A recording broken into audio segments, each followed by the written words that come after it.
Bonjour, ici LT Survival. Aujourd'hui, dans la revue de vidéo, encore un Rike. Celui-ci, c'est le P831SF Compact. Et quand on dit compact, il est compact. La lame est superbe avec son quasiment ouf foot, là, le drop point qui est vraiment intense. Là. Vraiment un beau produit, encore là, de Rike. Restez à l'écoute, on revient tout de suite après ceci.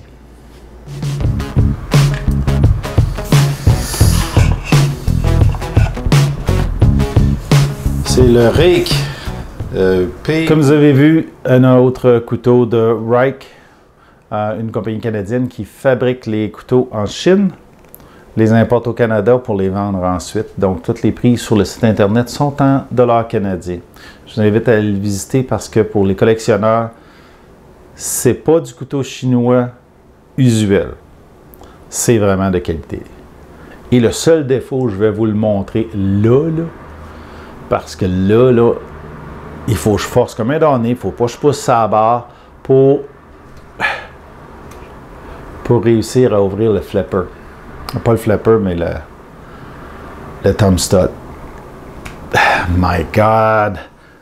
Il faut vraiment, OK, parce que le thumb stud est petit, puis on n'a pas beaucoup d'espace pour venir chercher. On n'a pas la purchase, comme on dit en anglais, là, pour venir chercher le thumb stud en dessous. Fait qu'il faut le sortir par la gauche pour ensuite réussir à le monter, puis c'est quasiment impossible de le faire d'un seul trait. OK? C'est son seul défaut. Mettez-y un flipper, et puis ce couteau-là va ouvrir là, lightning fast, comme ils disent en anglais. Ça va être incroyable.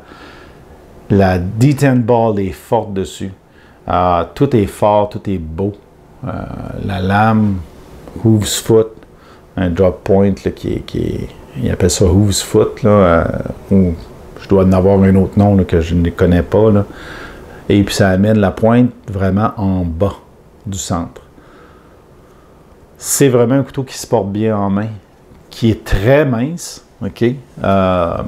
L'autre que j'avais de Rike qui était mince, c'était .41, je pense.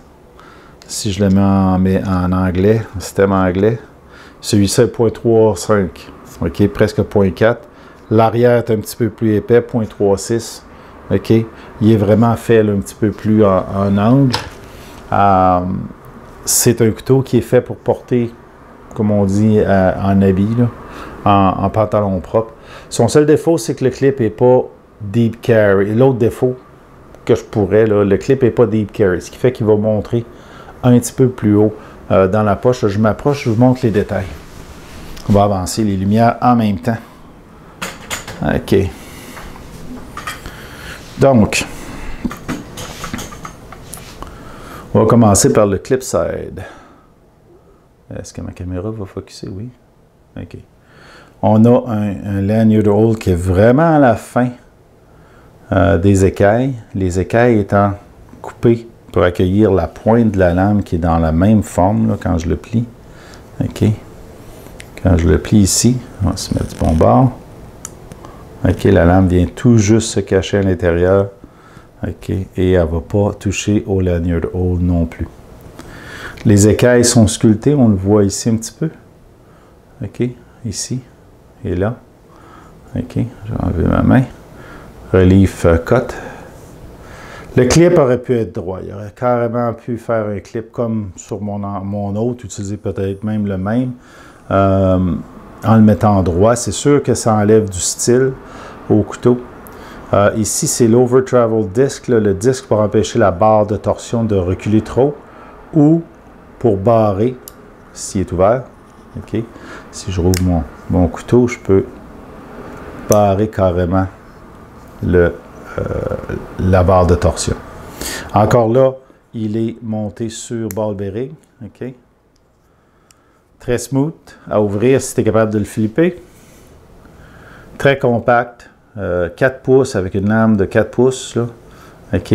Vraiment un produit de qualité. Deux petits piliers en forme de sablier ici et là. OK. Avec une pin ici pour accoter la lame dessus quand on le rouvre. C'est des beaux ball bearings qu'on a dedans. Je suspecte le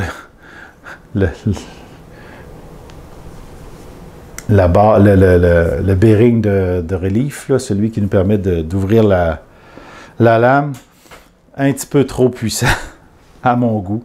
Pas capable d'ouvrir la lame 3/4 du temps. Il faut vraiment que je fasse des efforts et que je m'accote d'une certaine manière pour pouvoir réussir à le flipper. Ce qui est vraiment dur. Ce qui est vraiment tannant parce que c'est tellement un beau couteau. Mais il marcherait très bien en flipper, lui, puis il ne prendrait pas beaucoup de place de plus que ce qui est là.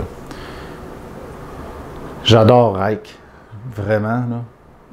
Faut que je me retienne pour ne pas acheter toute la gamme de couteaux qu'ils ont sur leur site. Vraiment un produit de qualité. Un produit disponible chez nous, donc pas de douane à se taper. Et puis un produit qui est bien fait. Celui-là est satin. Satin gris et non pas Bead Blast. Là. Il est vraiment satiné. Là. On a dépoli la surface. Là. Un beau produit. Donc, si vous avez aimé cette vidéo-là, je vous recommande d'aller voir ces couteaux-là, d'aller suivre le lien dans le texte en bas. Donnez-y le thumbs up, partagez et abonnez-vous. Puis on va se revoir dans la prochaine vidéo.